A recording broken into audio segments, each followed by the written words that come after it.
Come, find a quiet space just for a moment. Let the noise of the world fade into the background. Take a slow, deep breath. Inhale peace. Exhale the hurry, the worry, the endless list of tasks that clamor for your attention. Feel the stillness begin to settle around you and within you. Does your soul feel weary? Does your spirit feel stretched thin, pulled in 1,000 different directions by the demands of life? We live in a culture that glorifies busyness, that equates productivity with worth, and that whispers a constant, nagging lie, that to stop is to fail. We are taught to push through, to grind harder, to sacrifice our well-being on the altar of achievement.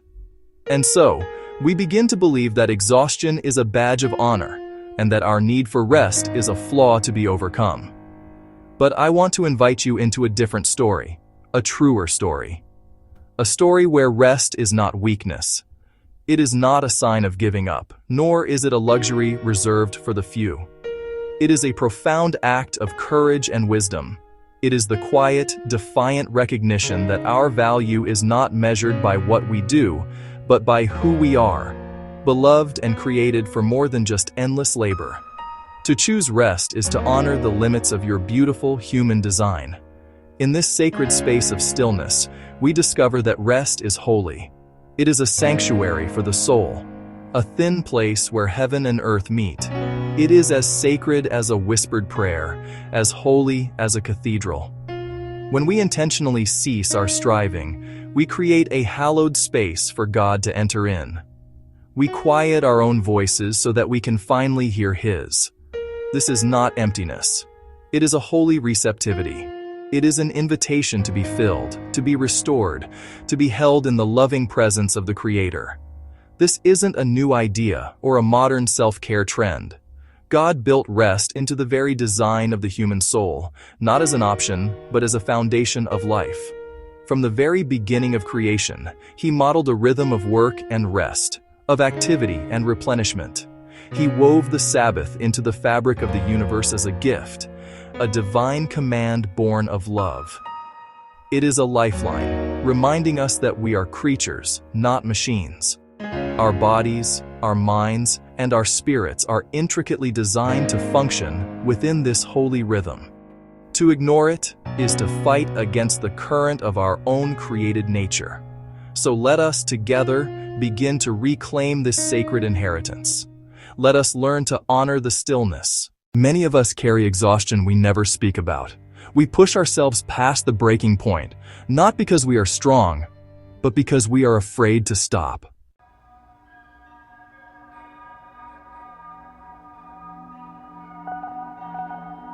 Jesus does not command us to work harder. He invites us to rest in Him.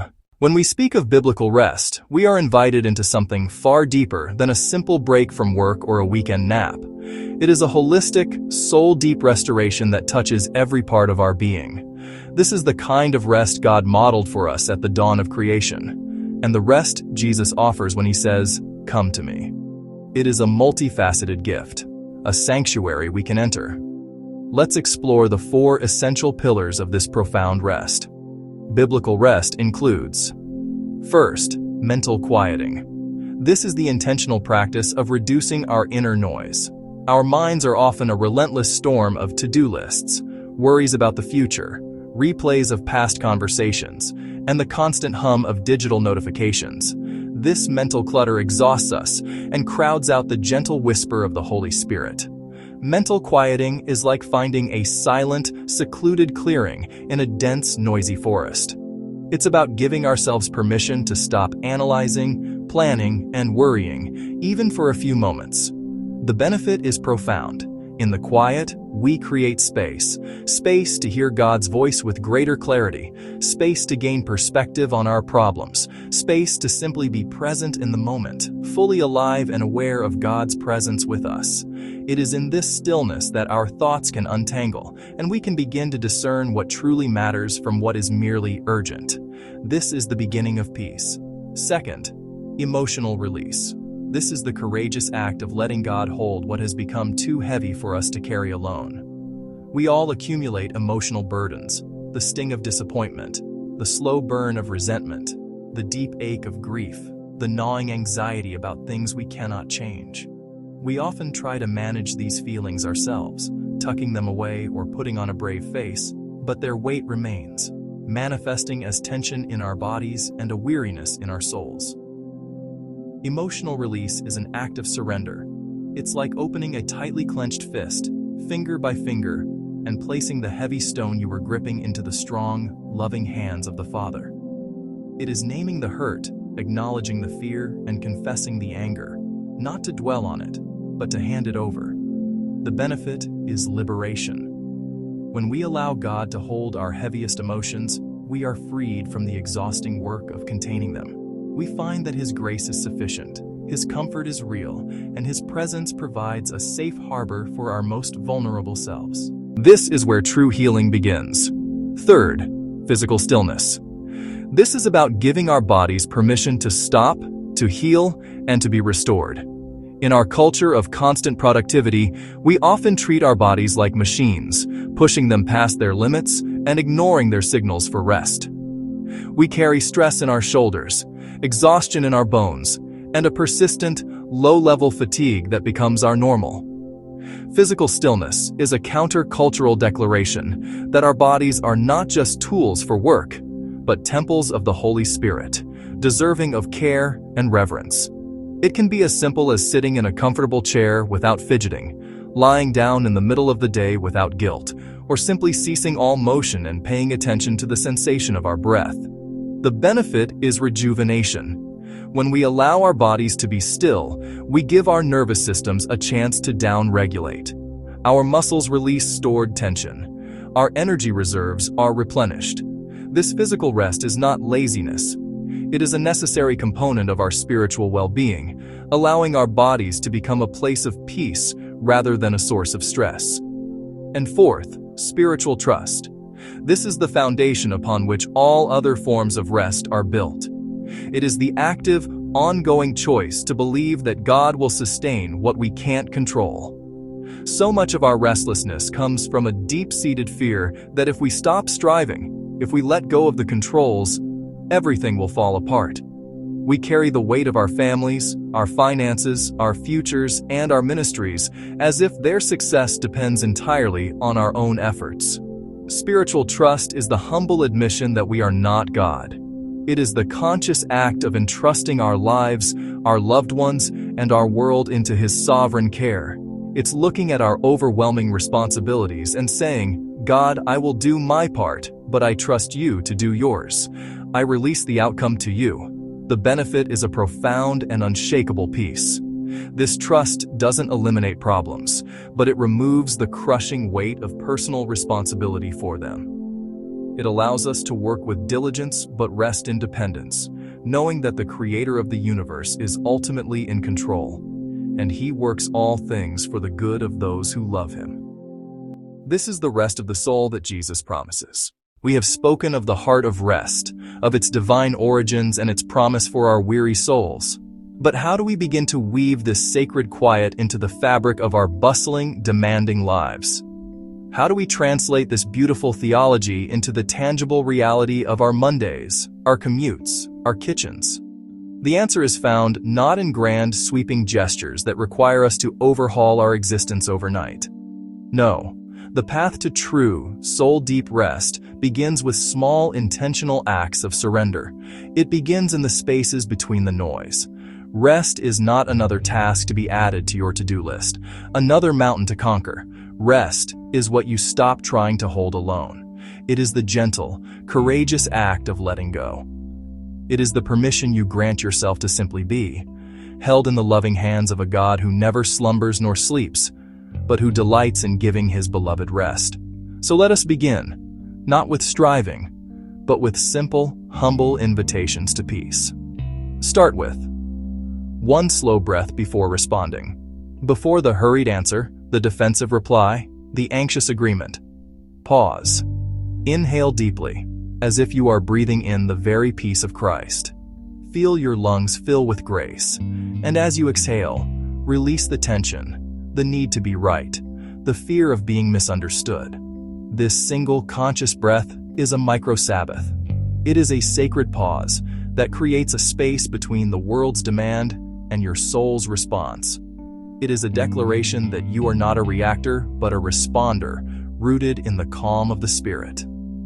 5 minutes of silence each day. In a world saturated with noise, silence can feel intimidating, even empty. But we are invited to reframe it. This is not emptiness.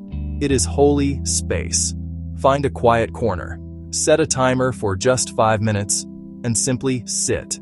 You don't need to achieve anything. You don't need to empty your mind. Just be still and know. Notice the sounds beyond your walls. Notice the rhythm of your own heart. This is an act of trust, of believing that in the quiet, you are not alone. You are creating a sanctuary in time, a small clearing where you can hear the still, small voice of God. Drinking water slowly and gratefully. We do it every day, often without thought. But what if this simple act became a moment of worship? As you pour a glass of water, notice its clarity, its life-giving essence. As you drink, do so slowly. Feel it quench your physical thirst. And as you do, offer a silent prayer of thanks for the living water, Jesus, who quenches the deepest thirst of your soul. Let this be a reminder of your dependence, not as a weakness, but as a beautiful reality. You are a creature in need of care, and your Creator provides in ways both simple and profound. A gentle walk with no phone. Leave the device behind. Step outside and let your only agenda be to walk with God. Pay attention to the world He has made. Notice the way the light filters through the leaves, the texture of the pavement beneath your feet, the scent of rain on the air. This is not about exercise. It is about presence. It is about untethering yourself from the digital world of endless information and rooting yourself in the physical world of divine revelation. Allow your senses to awaken. Allow your mind to wander, not in worry, but in wonder. Letting your shoulders relax. Right now, in this moment, notice the posture of your body. Are your shoulders tensed, creeping up towards your ears? This is the physical manifestation of the burdens we carry. Consciously, intentionally, let them go. Roll them back and down. As you release the physical tension, visualize yourself releasing the spiritual and emotional burdens you are carrying. Hand them over to the one whose yoke is easy and whose burden is light. This small adjustment is a powerful prayer of the body, an act of faith that says, God, I trust you to hold this. I don't have to carry it alone. Journaling a prayer of release. Words have power, especially when we write them down. Take a notebook and pen and write a letter to God. Don't worry about eloquence. Simply pour out the anxieties, the fears, the frustrations, and the weights that are heavy on your heart. Be specific. Name them one by one. And at the end, write a simple sentence of surrender. God, I give this to you. This act of externalizing your worries, of seeing them on the page, makes the act of release more concrete. It is a tangible exchange, your burdens for His peace. Creating tech-free moments. Beyond a walk, intentionally create small pockets in your day that are free from screens. Perhaps it's the first 30 minutes after you wake up, choosing prayer or quiet reflection over the news and email. Perhaps it's during a meal, putting all phones away to be fully present with your food and your family. These are not rules of legalism, but invitations to freedom. Freedom from the tyranny of the urgent, freedom from comparison, freedom to connect with your own soul and the people right in front of you. These are not grand achievements. They are small, quiet revolutions. They are whispers of grace in a shouting world. They are the first steps on a journey back to the garden, back to the rhythm of Eden. Your body remembers peace. Your soul yearns for it. Begin here. Begin small.